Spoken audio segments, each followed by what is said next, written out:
Nah kalau yang di dunia TV itu justru aku malah nggak punya peluang sama sekali sih untuk berada di situ ya.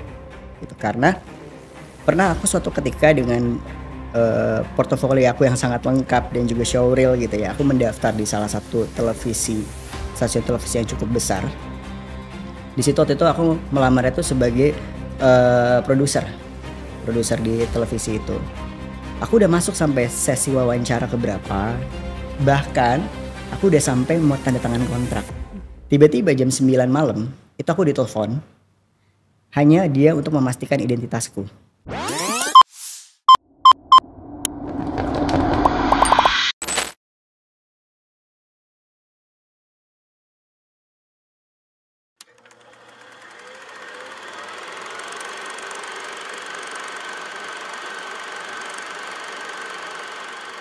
Halo teman-teman, aku Joan. Kita ketemu di Progresif.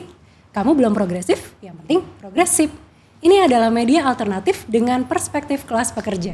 Dunia kerja seharusnya merupakan tempat yang aman dan bebas diskriminasi berbasis gender. Ini adalah pesan dari Menteri Ketenagakerjaan Ida Fauziah. Tapi kenyataannya, diskriminasi masih terjadi. Penelitian Pride at Work yang dilakukan Pusat Studi Kependudukan dan Kebijakan UGM bersama ILO menyebutkan diskriminasi di tempat kerja tidak hanya menargetkan pekerja yang secara terbuka mengungkap orientasi seksual atau identitas gender, tapi juga kepada mereka yang dicurigai sebagai kelompok marginal gender. Dalam industri film tanah air, diskriminasi terhadap kelompok marginal gender seperti pada trans pria masih seringkali terjadi. Diskriminasi itu seperti pelecehan verbal, kekerasan seksual, hingga dianggap tidak mampu bekerja dan tidak layak menempati posisi-posisi tertentu. Mengenai isu LGBT yang saat ini aturannya sedang dibahas di parlemen. Pihak HAM PBB berharap Indonesia tidak melakukan diskriminasi.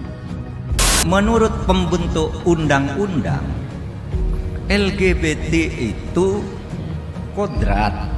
Sebagai warga negara, siapapun itu, kita harus berikan, mengurus KTP, ngurus izin apapun sama proteksi. Tapi ketika permintaan untuk pernikahan, maka negara tidak bisa berikan karena agama apapun di Indonesia tidak menyetujui LGBT. Gitu jawabnya.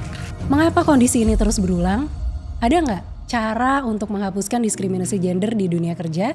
Nah, untuk ngobrol-ngobrol lebih jauh soal topik diskriminasi terhadap kelompok marginal gender, udah hadir bersama kita Kak Abe, seorang filmmaker. Halo Kak Abe. Halo Joan. Apa kabar?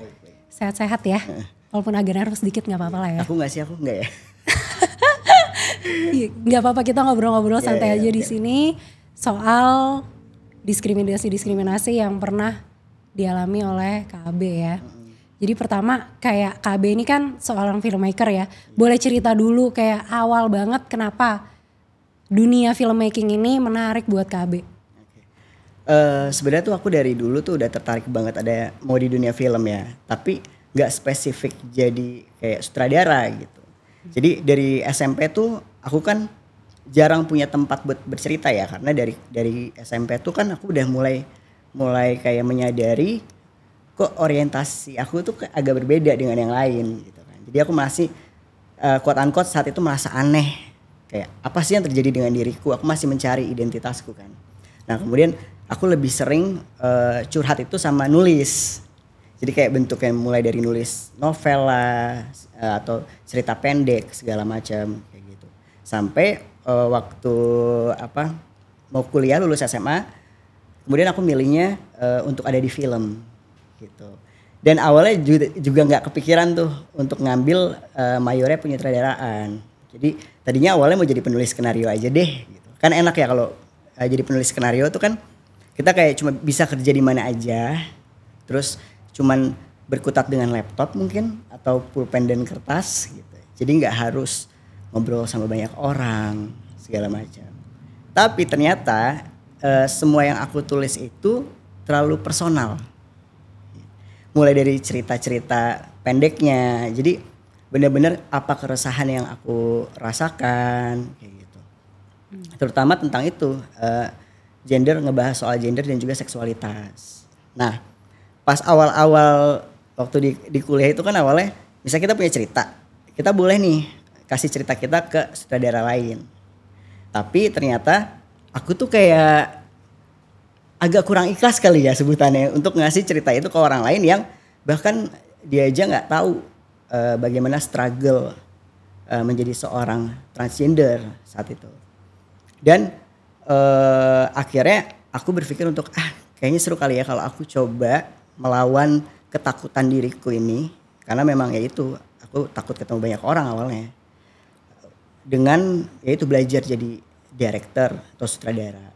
Jadi dari situ aku mulai tuh semua tulisan-tulisan pendek aku, mulai aku tulis sendiri dan juga aku sutradarai sendiri. Itu sekitar tahun 2012 lah tuh dari awal kuliah.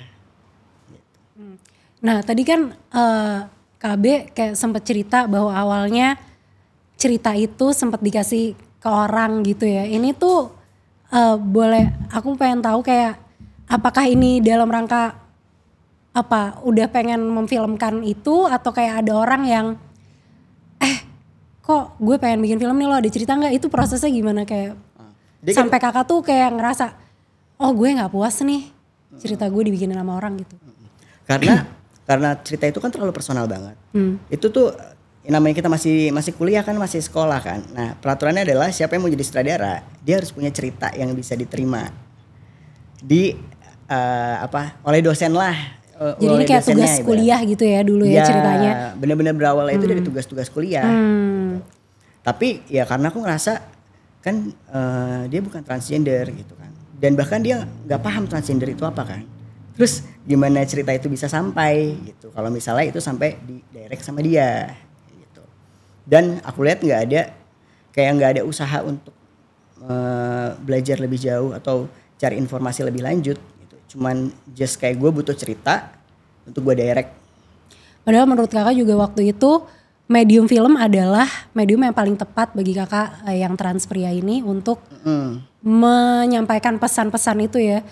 Kayak sebenarnya apa sih maksudnya aspek dari film itu yang menurut kakak nih udah paling tepat dibandingkan penulisan naskah? Kalau tadi kan aku dengar penulisan naskah personal, berarti sebenarnya kan dia kayak bagus juga gitu, udah bisa menampung apa yang mau kita tulis gitu. Tapi kenapa kok kemudian jadi penyutradaraan dan film itu? Jadi aku tuh berpikir awalnya mungkin lebih ke terapi diri aku sendiri kali ya. Iya, aku merasa film itu bisa jadi medium aku untuk aku menterapi diriku sendiri agar aku lebih percaya diri awalnya. Lebih percaya diri dengan diriku gitu. Nah, tapi kemudian saat aku selesai bikin satu film, terus film itu kemudian aku nggak mau berhenti di situ aja kan filmnya. Aku pengennya ada ruang-ruang diskusi. Karena saat itu aku tuh juga jujur masih mencari jati diriku yang sebenarnya, identitasku itu apa sebenarnya. Karena aku juga belum mengenal teman-teman organisasi gitu. Jadi aku benar-benar masih hidup di lingkungan yang heteronormatif gitu, yang biner gitu kan. Jadi saat itu aku berpikir, oh mungkin kalau aku kirimin filmku ke festival, aku bakal punya peluang untuk ada ruang diskusi nih. Karena kan kalau di festival kan siapapun bisa datang kan. Nah, jadi mungkin aku bisa ada diskusi yang lebih menarik tentang gender dan juga seksualitas ini. Mulai dari situ aku makin sadar lagi bahwa film itu ternyata media film ya itu punya kekuatan yang besar banget buat merubah pola pikir seseorang gitu. Karena yang awalnya aku pikir mungkin aku dengan pilihan dengan identitasku sebagai seorang trans laki-laki gitu ya akan banyak sekali penolakan gitu. Aku juga awal-awalnya takut untuk ikut festival dan di screening banyak orang gitu. Tapi ternyata melalui medium film itu ada rasa yang sampai gitu, yang mungkin mereka nggak alami, tapi mereka jadi bisa rasakan dari film itu. Jadi mulai dari awal itu tema-tema filmnya, tema-tema penulisannya saya itu spesifik di trans laki-laki atau ada tema-tema lain juga kak? Lebih ke story perjalananku sih. Oke, jadi benar-benar berangkat dari diri sendiri karena waktu itu juga sebenarnya pengen menciptakan apa ya kayak ekosistem yang atau ruang aman lah yang kakak ada yang di sekitar kakak karena yang tadi lingkungannya masih heteronormatif itu ya. Iya betul banget. Belum ada temen di dalam perjalanan dan mencari teman, ingin mencari teman lewat film itu. Dan aku seneng jadi setiap misalnya habis festival film itu kan ada diskusi atau Q&A tuh ya. Satu persatu mulai muncul tuh ternyata orang-orang yang tertarik untuk membicarakan isu gender dan juga seksualitas ini. Festivalnya itu dalam luar atau dua-duanya? Masih di dalam negeri. Masih di dalam negeri. Dan bahkan festival-festival umum ya yang nggak spesifik ngomongin soal queer, kayak gitu. Itu mereka ternyata terbuka banget untuk berdiskusi soal gender dan juga seksualitas. Bahkan mereka benar-benar nyamperin aku dan kayak mengucapkan selamat, gitu kan. Kayak selamat ya Kak, makasih udah tetap bertahan sampai saat ini kayak gitu. Malah ternyata banyak banget yang memberikan penguatan kan pada akhirnya. Oh berarti di situ aku sadar, oh melalui film ini ternyata rasa aku ini sampai ya sama mereka gitu. Walaupun ya medium yang aku pilih filmnya itu nggak yang selalu dengan banyak dialog ya. Jadi aku lebih memilih yang agak-agak art cinema yang penuh dengan alegori atau metafora. Jadi lebih ke visual aja, nggak terlalu banyak dialog. Dan itu berlangsung ikut festival-festival dari 2012 tadi ya. Terus sampai di 5 tahun kemudian di 2017 salah satu film kakak berjudul Lanang meraih nominasi di Piala Maya. Dan di setahun setelahnya di 2018 mendapat masuk di official selection Queer Asia Film Festival di Berlin ya. Nah, jadi teman-teman sebelum kita ngobrol lebih lanjut soal film itu bisa disaksikan dulu cuplikan filmnya di sini. Wayah ratri lan labali-bali. Setan-setan ngelemboro ngerasuk ing jiwa raga jati. Eling. Eling lah. Eling.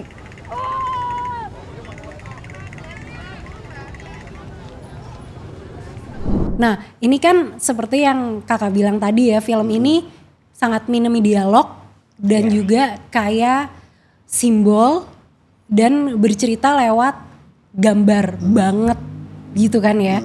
Dan kayak kata-kata yang menurutku setelah aku tonton sebenarnya dia kata-katanya juga simbolis, singkat sekali tapi menurutku dia powerful gitu kan. Mungkin buat teman-teman yang belum sempat nonton bisa diceritakan tentang si Lanang ini gitu. Udah nonton belum? Udah dong, aku udah nonton. Tapi kayaknya gak semua orang yang bisa nonton ya, belum di YouTube kan belum ada ya sekarang gitu. Iya aku memilih emang untuk gak masukin ke YouTube sih karena waktu itu kan sempat masuk beberapa festival ya. Kalau festival itu kan peraturannya memang nggak boleh diakses di platform-platform yang umum gitu kan. Jadi sampai sekarang masih aku simpan sendiri sih filmnya gitu. Nah kalau Lanang itu sebenarnya tugas akhir aku gitu. Jadi aku merasa saat masih kuliah itu kan kita banyak support system dari teman-teman film kan. Nah di situ kita terus berkarya dan ternyata teman-teman support systemku itu juga mendukung aku untuk tetap bikin film-film queer gitu.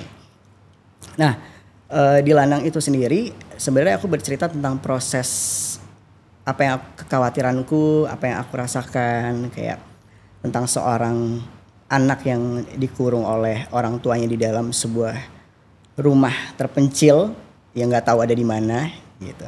Terus sebenarnya itu bagian dari simbol di mana aku sebagai individu trans laki-laki gitu. Tidak banyak hal yang bisa aku lakukan karena di luar itu banyak sekali yang dibatasi gitu. Segala pergerakanku gitu. Bahkan aku juga saat itu masih belum bisa terlalu bebas untuk mengekspresikan diriku gitu loh. Gitu. Karena ya aku masih mungkin bisa dibilang masih agak takut dengan reaksi atau reaksi secara sosial ya orang-orang di luar sana gitu. Jadi itu gambarannya aku metaforakan dengan seorang anak yang dikurung oleh orang tuanya di dalam sebuah rumah terpencil gitu. Dan tapi secara spesifik sebenarnya ini ngomongin soal terapi konversi yang sering dilakukan oleh orang tua kepada anak-anaknya. Gitu. Kalau dilihat di film Lanang itu kan openingnya udah ada bapaknya baca-bacain doa gitu kan. Nah, tapi kalau dirunut di kehidupan asliku, sebenarnya bukan orang tuaku yang menterapi konversi aku loh, tapi justru malah aku sendiri.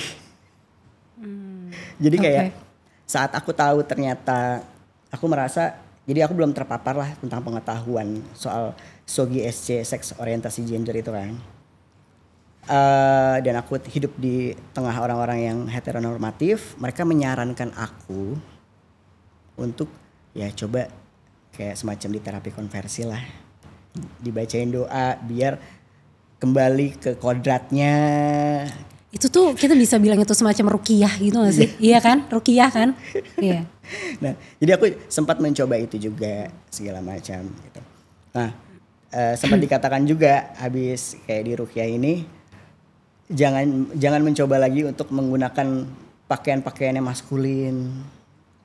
Karena ibarat luka nih, kalau misalnya luka kamu udah sembuh, terus kamu jatuh lagi dan lukanya sama persis, itu lukanya bakal lebih dalam kan. Jadi maksudnya aku akan jadi lebih parah nih, nggak cuman sekedar tomboy aja, tapi bisa ya ini menjadi trans laki-laki. Itu kalau versi mereka ya yang menterapi konversi aku saat itu. Tapi gimana kemudian kakak melalui momen-momen itu terus kemudian sampai di titik menerima gitu dan terbebas dari itulah pandangan bahwa oke, gue harus melakukan terapi konversi ini gitu.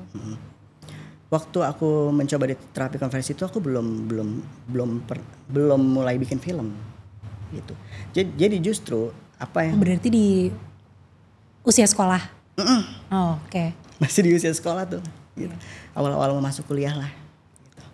Oke. Nah justru kalau aku boleh jujur, justru malah film yang mungkin menyelamatkan aku dari kekurangan informasi itu gitu. Waktu aku sering zaman-zaman ikut festival itu, aku ketemu salah satu sutradara, Om Paul Agusta, yang dia memang sering banget ngangkat isu tentang gender dan juga seksualitas kan. Nah kebetulan waktu itu di tahun yang sama film kami di screening dan diskusi. Tapi ada salah satu statementku yang aku ngomongin pengetahuanku soal identitasku ini, itu ternyata salah. Mungkin aku waktu itu masih kurang riset segala macam ya. Karena ya itu aku belum punya lingkungan teman-teman organisasi juga. Di situ dia negur aku dan mencoba membetulkan, memberikan arahan. Coba deh kamu bergaul sama teman-teman organisasi. Coba deh kamu lebih banyak baca buku tentang orientasi seksual dan lain-lain. Biar karena kamu itu filmmaker, tadi gitu. Jangan sampai film yang kamu buat itu malah bisa menimbulkan bias dan stigma baru bagi teman-teman komunitas. Gitu. Oke. Untung ya ketemu itu ya. Kakak bisa ketemu Mas Paul, dapat ini dan akhirnya kakak sekarang bisa punya teman-teman ya, kakak tergabung di Transkul Suara dan juga Transmen Indonesia. Yeah. Nah mungkin kakak bisa cerita kegiatannya kakak di situ. Sebenarnya di 2018 itu aku udah berhenti bikin film pendek lagi kan. Jadi Lanang itu sebenarnya film terakhir aku untuk di festival gitu. Aku coba masuk ke dunia industri film dan ternyata aku nggak sejalan dengan, aku merasa kurang aman sih lebih tepatnya ada di lingkungan film saat itu ya. Terus aku memutuskan buat beralih profesi menjadi pengusaha, tapi ternyata balik lagi memang hatiku itu emang seneng banget bikin film. Susah sih kalau udah emang suka ya. Cinta ya. Jatuh cinta sama film sampai tato. Roll film. Sebelah sini apa ya? Film juga enggak? Bukan. Biar selalu ingat kalau aku sini suka banget sama film, jadi jangan pernah pergi lagi gitu. Yang ini film juga? Oh enggak. Bukan. Oke, terus lanjut Kak. Nah, baru abis itu setelah aku vakum di film, aku memutuskan untuk nggak pernah bikin film lagi karena aku rasa banyak teman-temanku yang di dunia komersil juga cukup underestimate dengan aku yang selama ini hanya dianggap mereka hanya bisa bikin film-film dengan tema queer gitu kan. Jadi kesempatanku untuk ada di industri juga semakin mengecil. Memutuskan untuk tidak melanjutkan di industri. barulah kemudian aku punya pasangan transpuan dan dia bergerak di organisasi Sanggar Suara gitu. Nah dari Sanggar Suara itu ternyata aku baru tahu, oh ada ya organisasi transpuan muda di Jakarta. Dan mereka sangat inklusif sekali gitu. Karena waktu mereka buka open recruitment itu, mereka kan nulis diutamakan transpuan. Tapi karena diutamakan aku tetap iya. Bisa. Karena aku merasa selama ini aku kok kayak aku bergerak sendirian ya gitu. Aku kasarnya kayak sosokan mau bikin film ngangkat tentang komunitas LGBTIQ, film queer gitu. Tapi aku sendiri nggak ada di bagian dari mereka, dari teman-teman komunitas itu sendiri gitu. Nah jadi aku tuh pengen banget, terserah dia mau di organisasi apapun. Yang penting aku bisa belajar, aku bisa mengenal banyak teman-teman komunitas lainnya gitu. Masuklah ke Sanggar Suara dan mereka inklusif banget, bisa menerima aku yang seorang trans laki-laki untuk ada bersama mereka belajar bareng. Baru dari situ kita mulai bikin aktif untuk bikin, awalnya tuh Sanggar Suara media kampanyenya belum jalan kan, karena memang belum ada yang mengisi bagian itu. Begitu aku masuk, kita mulai kembangin tuh kampanyenya. Jadi kita mulai aktif bikin video-video singkat, reels gitu. Terus sempat juga Kak Zafina dia sebagai ketua Sanggar Suara juga mendorong aku untuk ayo Be, lu kan filmmaker mau bikin apa lagi gitu. Kira kita mulai bikin film series Salon Rumah Puan yang memang diproduksi oleh teman-teman transpuan dan trans laki-laki bersama-sama. Jadi semua krunya itu teman-teman trans gitu. Jadi kita aktif itu sih, bagaimana kita di Sanggar Suara memberdayakan teman-teman transgender yang ruang-ruangnya banyak direbut gitu. Dan juga di Transmen Indonesia gitu. Kalau di Transmen Indonesia sendiri, aku sebagai badan pengawas di sana. Jadi kayak misalnya ada diskusi soal program-program trans laki-laki. Tapi kalau yang Transmen itu di seluruh Indonesia ya. Jadi nggak cuma di Jakarta doang. Dan kita memang juga lagi gencar sih soal visibilitas trans laki-laki gitu. Jadi kakak nih udah nemu kliknya ya. Udah nemu ruang amannya lewat Transmen dan Transkul Suara ini. Oke Kak, kalau di industri TV itu ada larangan soal menampilkan ekspresi LGBT di layar kaca. Terus kemarin-kemarin ketika kami ngobrol dengan teman-teman transpuan, terus juga teman-teman dengan ekspresi gender yang berbeda gitu, mereka juga menemui diskriminasi atau kesulitan-kesulitan di ranah pekerjaannya. Nah, aku pengen nanya kalau misalnya di ranah film itu gimana Kak? Kakak pernah nemu nggak kayak kesulitan-kesulitan itu gitu? Kesulitan untuk apa?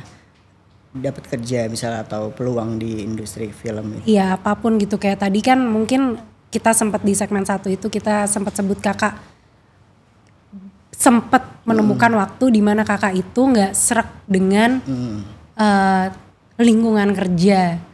Gitu-gitu. Nah mungkin yang kayak gitu-gitu kakak bisa cerita nggak serak kayak itu seperti apa sih dengan teman-teman kerja yang dulu yang sebelum kakak tergabung di Transkul gitu-gitu. Oke. Kalau mungkin kalau di dunia TV aku juga sempat pernah juga kan selain film gitu.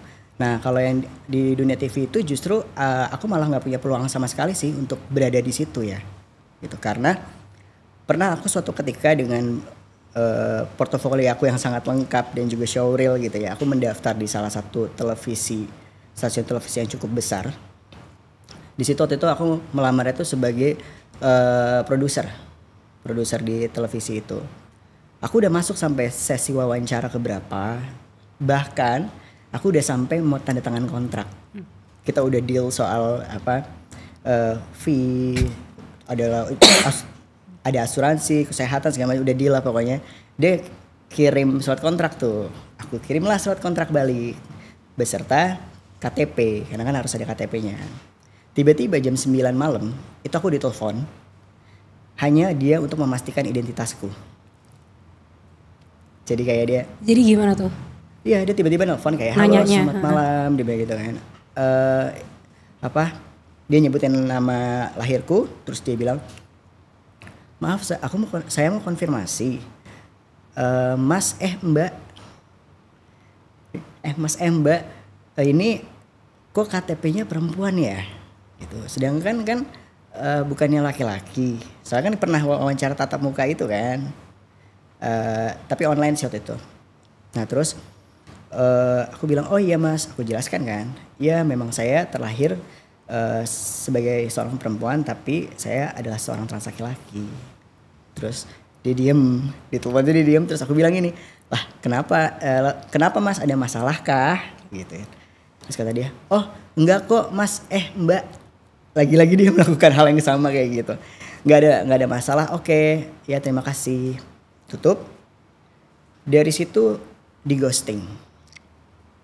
Tidak ada konfirmasi sama sekali tentang apakah, karena kan bentuknya udah kirim kontrak loh, kita udah kirim balik kan. Iya udah wawancara, udah kirim kontrak, udah ada hubungan soal gaji gitu ya. Iya, tiba-tiba di ghosting tanpa ada sama sekali email. Misalnya maaf, nggak jadi diterima kerja di sana atau apa, kan penjelasan kan enak ya walaupun misalnya ditolak. Ini sama sekali benar-benar di ghosting. Bahkan aku pun chat dia follow up tuh nggak direspon sama sekali. Gitu. Itu sih pengalaman aku kalau di televisi ya. Jadi aku belum pernah tuh sama sekali merasakan benar-benar terjun langsung di televisi. Karena dari situ aja aku udah di skakmat lah ibaratnya kan. Nah kalau untuk di film sendiri, ini ada pengalaman yang cukup, ini personal sih ya. Belum tentu juga orang mengalami. Jadi It's okay. Di awal-awal aku transisi, itu kan aku udah mulai mau masuk industri film lah ya ibaratnya. Ada salah satu temanku, dia casting director, dia udah udah sering ikut film lah ya. Dia nanya sama aku gini, "Be, lu yakin mau bertransisi jadi trans laki-laki?" Gitu. Terus, "Emang kenapa?" Dia bilang, "Kata gue sih mendingan lu jadi perempuan tomboy aja." Karena? Kenapa harus jadi perempuan tomboy? Iya, karena menurut gue peluang lu bakal jadi lebih besar.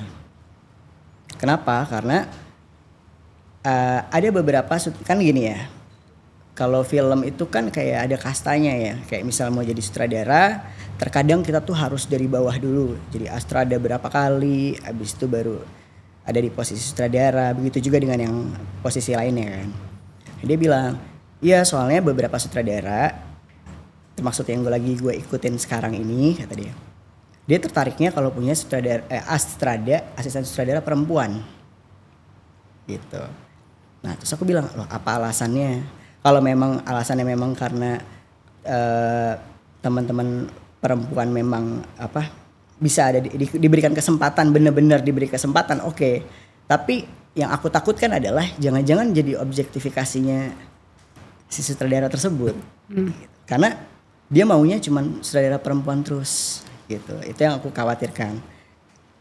Aku senang teman-teman perempuan dilibatkan menjadi ada di posisi-posisi itu ya. Tapi ya itu doang sih kekhawatiranku. Apakah mereka kemudian jadi objektifikasi dari si yang berkuasa itu atau enggak kayak gitu. Nah, karena ya banyak juga sih teman-temanku yang perempuan juga cerita gitu. Nah, di situ aku berpikir kayak, apakah aku harus mengorbankan identitasku untuk sebuah pekerjaan gitu.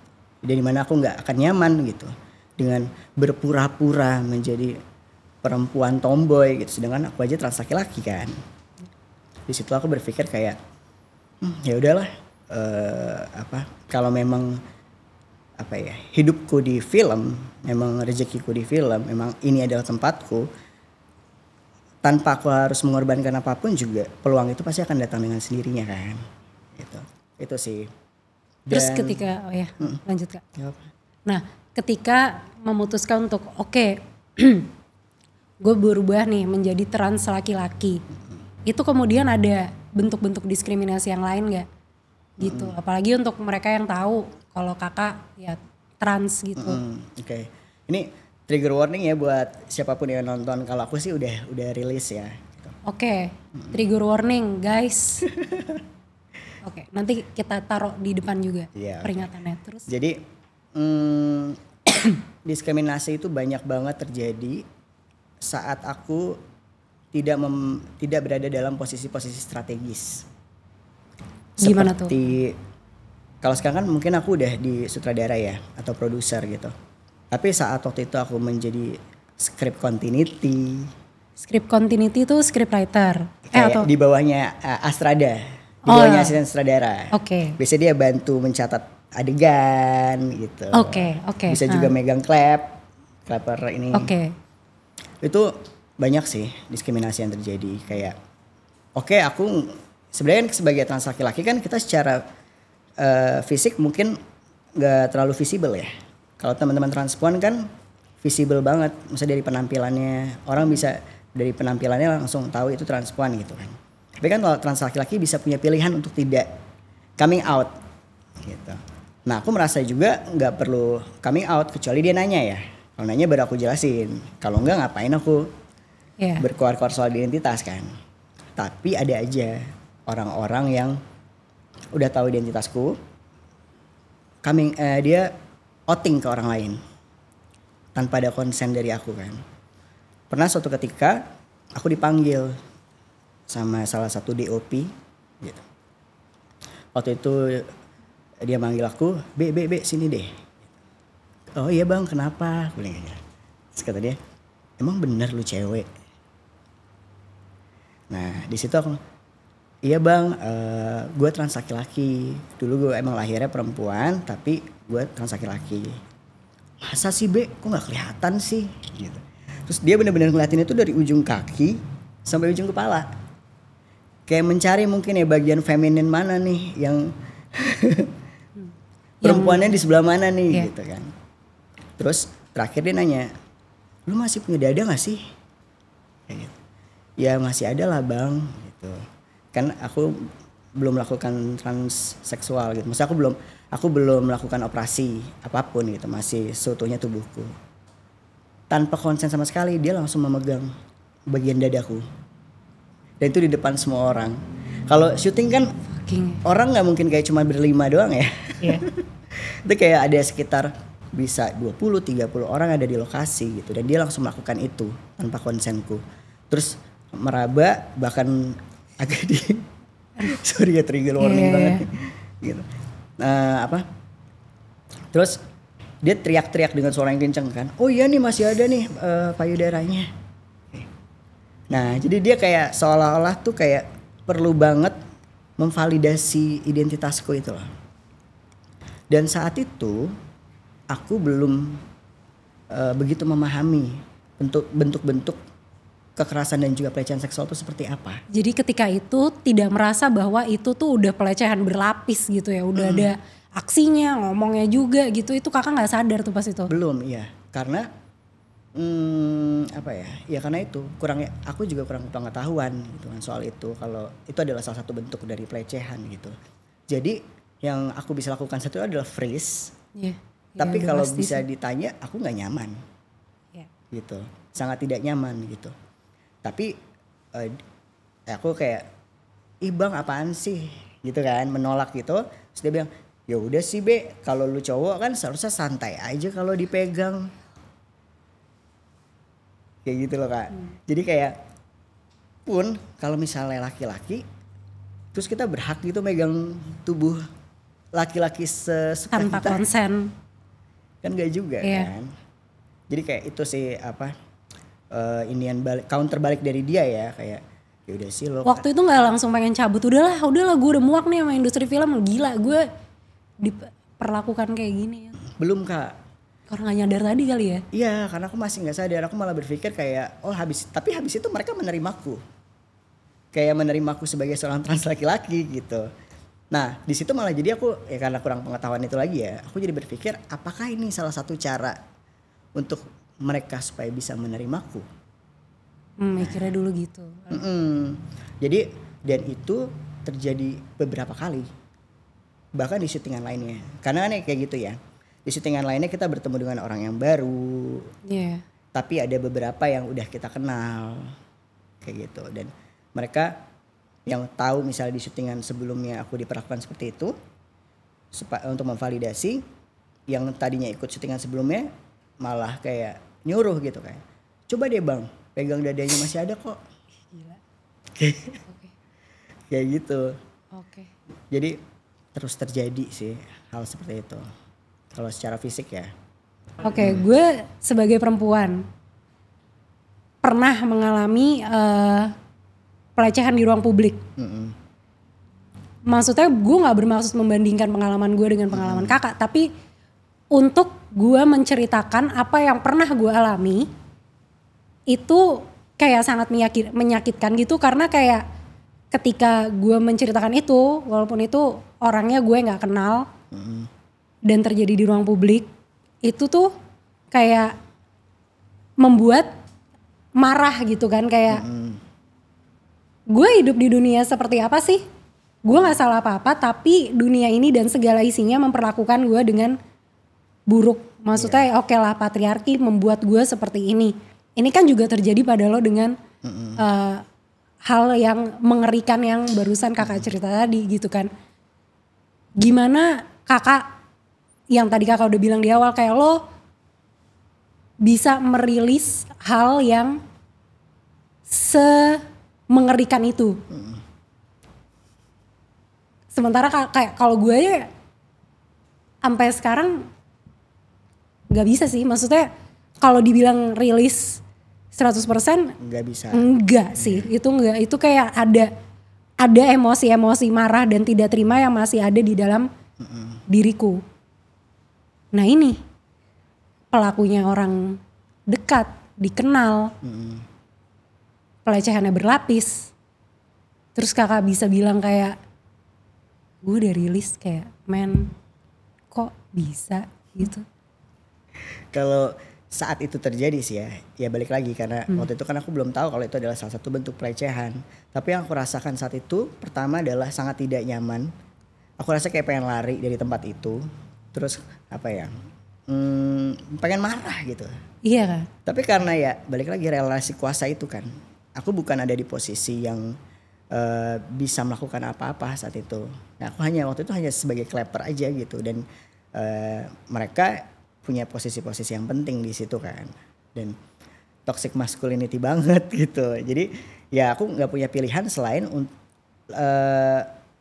kemudian aku berpikir, aku merenung, ini sebenarnya salah nggak sih? Aku berpikir gitu kan. Tapi pada kenyataannya memang di lokasi itu seperti dinormalisasi, kayak segala bentuk colekan gitu kan, pegangan, dan sering banget kayak mereka udah tahu misalnya aku trans laki-laki ya, jadi misalnya lagi ngapain be, tapi merangkul gitu, tapi merangkulannya tuh yang gitu, ih jijik, yang seperti yang bermakna gitu lain kan, gitu. Ya kayak gitu, biasanya apa sih bang gitu, biasanya kayak gitu aku langsung menjauh, nggak mau terlalu deket. Jadi aku lebih banyak membatasi diriku, menjaga jarak dengan mereka kayak gitu kan. Terus ketika lo tahu ini ternyata keliru gitu, lo nggak makin trauma malah nggak kayak malah pengen makin kabur gitu tuh gimana?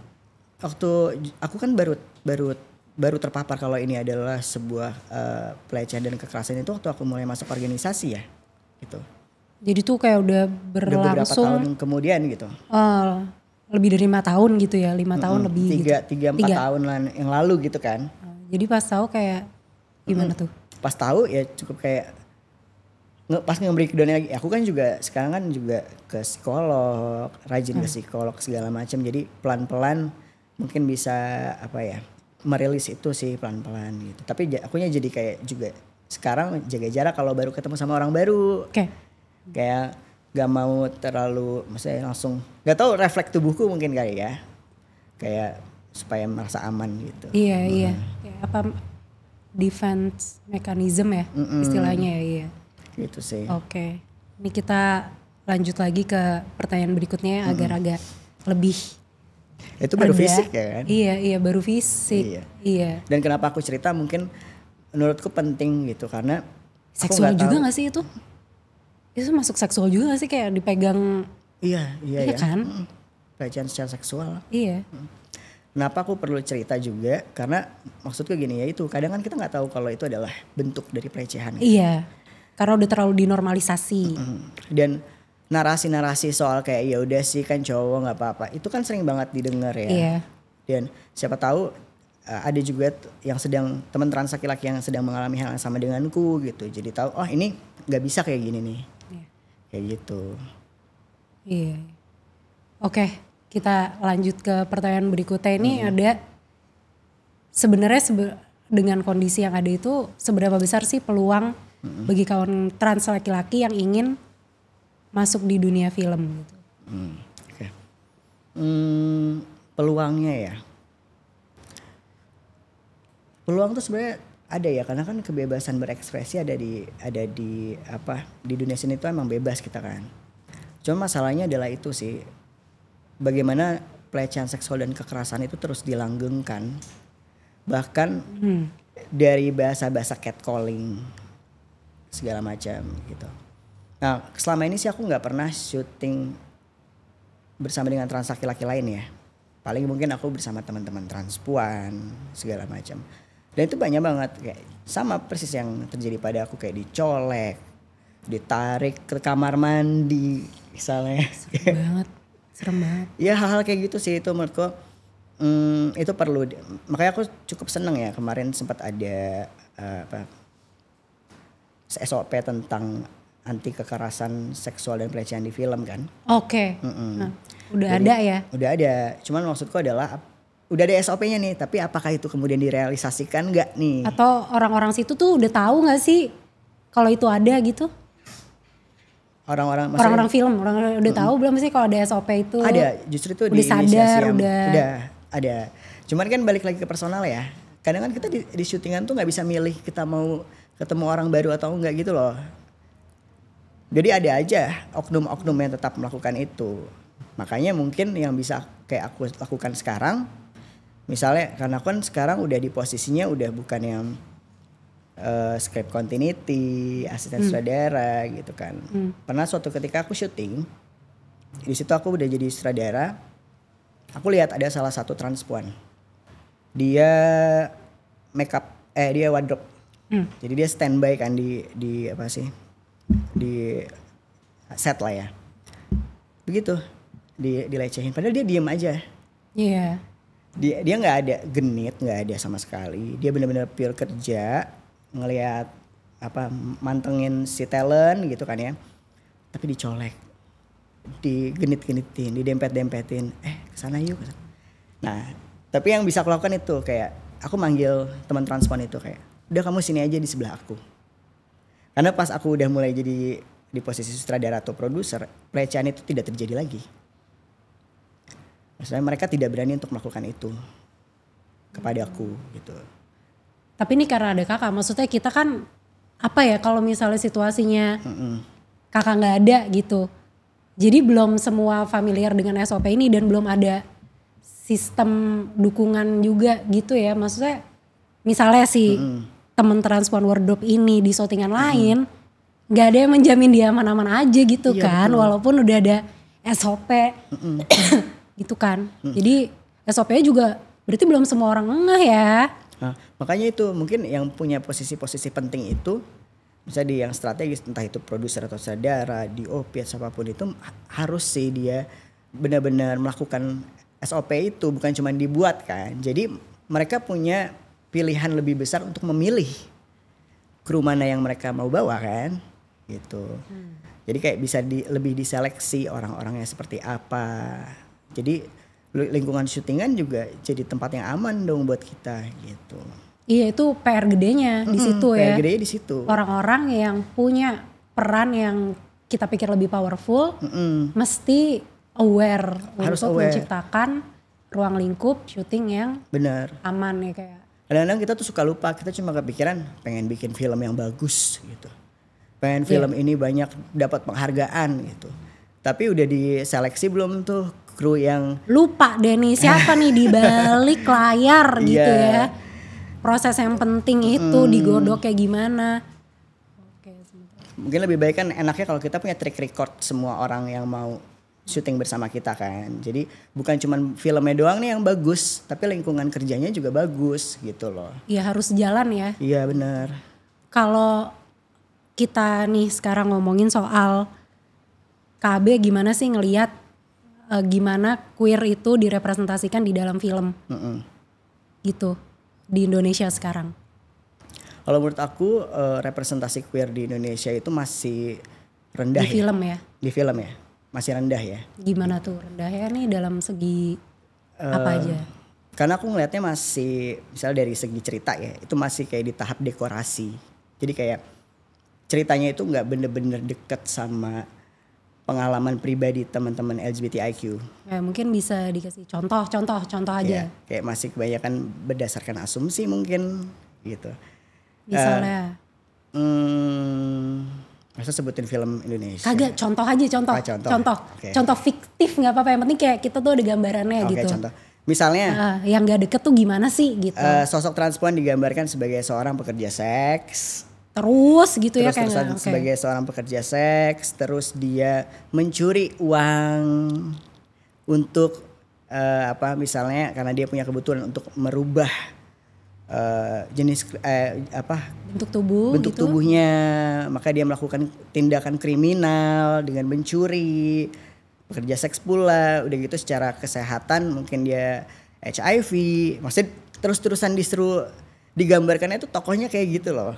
Jadi ya itu kan bisa bikin stigma ya buat para penontonnya kan. Jadi makanya aku bisa bilang representasinya tuh masih sangat rendah di masih tahap dekorasi.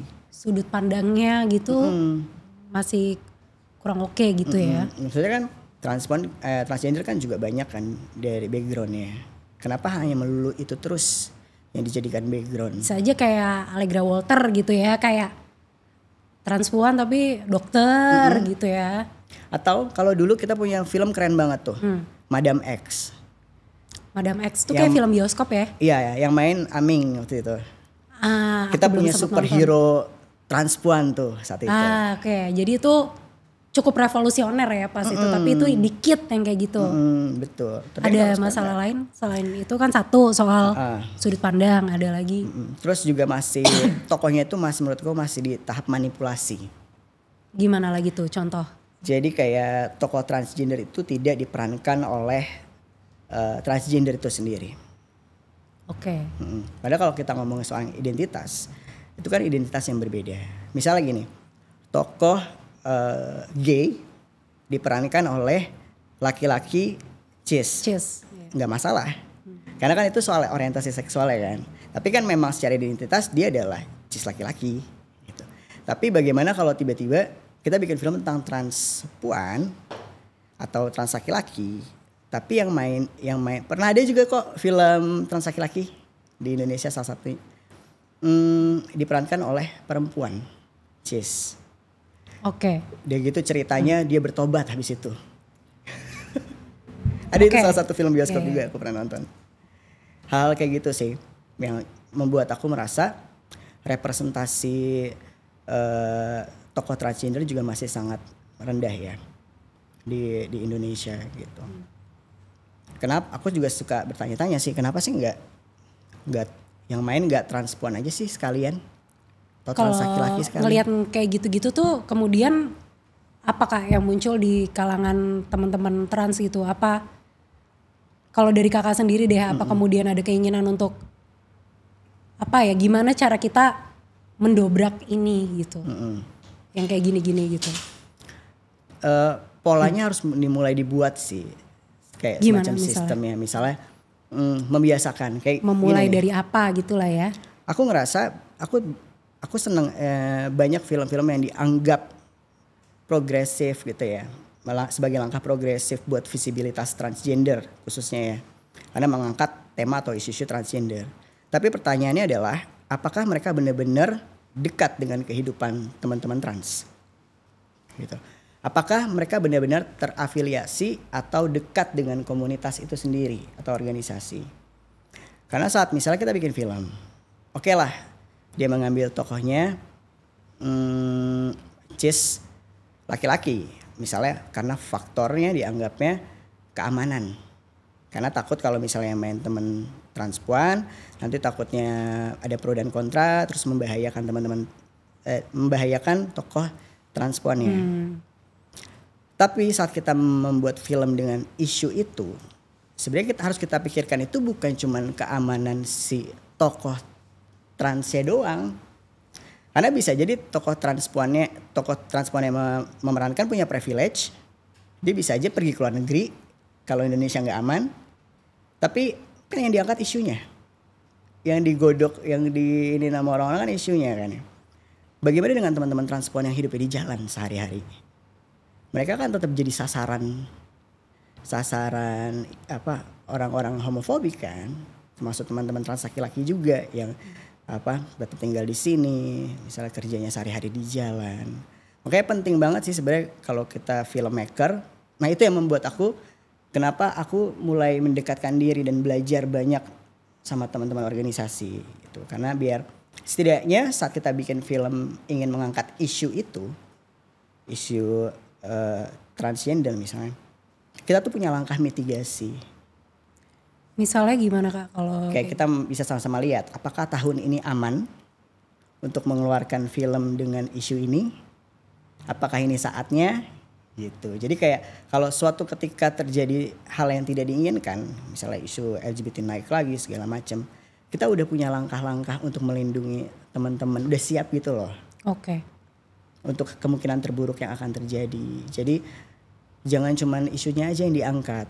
Kalau memang ingin mengangkat isunya, kepentingannya buat siapa? Jangan cuma secara personal kita sebagai filmmaker gitu. Karena film ini mau masuk festival segala macam. Tapi ya itu, film ini bisa ada perubahan apa dari gerakan, membawa dampak apa gitu. Dan dimunculkannya juga dari tengah-tengah komunitas itu sendiri ya. Jadi bukan egonya doang gitu lah ya istilahnya. Oke Kak, tadi kalau kita udah ngobrol, berarti kan kita dapat nih salah satu hal yang jadi PR adalah banyak film-film yang mengangkat soal queer, tapi itu juga tidak membuat ruang aman yang cukup bagi komunitas queer ini sendiri. Dalam arti masih ada perspektif yang belum begitu sempurna gitu ya. Nah jadinya apa nih yang kira-kira perlu dilakukan oleh filmmaker muda biar bikin film yang emang bener-bener pas gitu, bukan hanya asal oh nih ada film queer tapi pesan-pesannya malah miss, malah jadi bumerang gitu kan. Nah apa nih yang perlu dilakukan? Sebenarnya bukan dari obrolan kita tadi bukan berarti yang kalau kita mau bikin film queer terus yang harus memproduksi atau jadi director atau jadi produser, kayak yang penting-pentingnya itu atau penulisnya itu harus teman-teman queer itu sendiri ya gitu. Enggak juga, atau harus teman trans itu gitu. Kita malah seneng banget, aku personal malah seneng banget kalau makin banyak film-film queer di luar sana yang mengangkat isu LGBTIQ atau transgender gitu khususnya. Tapi apakah diimbangi dengan informasi yang benar gitu loh. Kalau memang mau membawa isunya, bawa juga teman-temannya. Berikan ruang-ruang teman-teman itu juga untuk berdiskusi dalam proses pembuatan film itu, libatkan gitu loh. Jadi karena aku ambil satu contoh, pernah ada salah satu mahasiswa dari salah satu kampus film, waktu itu dia lagi mau S1, dia datang padaku dengan membawa sudah selesai nih skenario film yang diangkat ini tentang transpuan gitu. Itu pertanyaanku singkat itu, siapa yang main? Dia bilang ada temanku gay. Nah dari situ aja dia masih belum memiliki pemahaman tentang identitas itu sendiri kan. Dan pas aku baca skenario sampai belakang itu bias banget. Masih banyak hal-hal yang bias, kayak seorang transpuan itu secara ekspresi harus feminin, harus berdandan, harus cantik, rambut panjang. Itu kan bias ya kan, antara identitas dan ekspresi itu sendiri beda gitu loh. Jangan sampai malah niat dia baik sebenarnya. Aku apresiasi banget niat baik dia adalah supaya diskriminasi terhadap teman-teman transgender itu sendiri berkurang. Tapi kalau dia tidak imbangi dengan pengetahuan atau tidak mendekatkan diri dengan komunitas, otomatis kan filmnya hanya asumsinya dia saja gitu. Bisa jadi dari kacamata dia sebagai cis hetero dengan melihat teman-teman trans itu seperti apa kayak gitu. Itu kan sayang ya. Sayang kalau niat baik dia itu malah menjadi bumerang atau menimbulkan stigma baru buat teman-teman komunitas. Dan salah satu cara yang bisa dilakukan adalah mendekatkan diri ke teman-teman komunitas itu tadi ya. Iya, Nah, benar sekali. terus kita nyambung lagi nih, kalau misalnya kita sudah mendekatkan diri ke teman-teman komunitas, kemudian apa sih selanjutnya yang bisa jadi upaya-upaya kolektif gitu untuk ya kita sama-sama menciptakan ruang aman dan juga karya-karya dengan perspektif yang lebih baik gitu dari sebelumnya gitu, upaya-upaya kolektifnya. Teman-teman komunitas tuh dan aku juga merasa bahwa ruang-ruang kami tuh sering direbut gitu. Kayak ruang kami tidak diberikan ruang juga untuk menyuarakan isu kami yang isu-isu trans itu sendiri gitu. Maka upaya kolektif yang bisa kita lakukan ya itu tadi, ciptakan ruang-ruang di mana teman-teman itu juga bisa berkarya bersama, berdiskusi bersama. Karena kan film itu ya tadi punya impact besar banget buat merubah pola pikir masyarakat kan. Dengan dilibatkannya teman-teman trans di posisi-posisi yang mungkin bukan hanya sebagai bukan hanya diobjektifikasi dari segi ceritanya gitu, atau cuma dikasih posisi sebagai wardrobe, tapi coba berikan ruang-ruang yang lain, mungkin sebagai salah satu penulis juga atau mungkin rekan diskusi kreatif gitu. Itu pasti udah sangat membantu sekali untuk teman-teman transgender ya. Untuk mengurangi diskriminasi. Siap, KB, terima kasih banyak banget untuk obrolan yang isinya daging semua. Terima kasih. Walaupun banyak trigger warningnya, it's okay. Tapi semoga selalu diberi kesehatan untuk terus bergerak ya. Dan kondisi teman-teman trans pria atau teman-teman trans dan kelompok minoritas gender lainnya bisa lebih aman ke depannya dengan upaya-upaya kita bersama. Oke teman-teman, ada berbagai diskriminasi di dunia kerja. Kita sebagai pekerja menginginkan dunia kerja yang inklusif dan manusiawi. Makanya kita sesama pekerja perlu bareng-bareng mewujudkannya. Salah satunya mengorganisir diri dalam serikat pekerja untuk bersama-sama mewujudkan dunia kerja yang inklusif untuk semua. Buat teman-teman yang punya usulan tema untuk episode berikutnya, silakan tulis di kolom komentar ya. Terima kasih sudah menyaksikan video ini. Sampai ketemu di episode selanjutnya. Kamu belum progresif? Yang penting progres. Sip!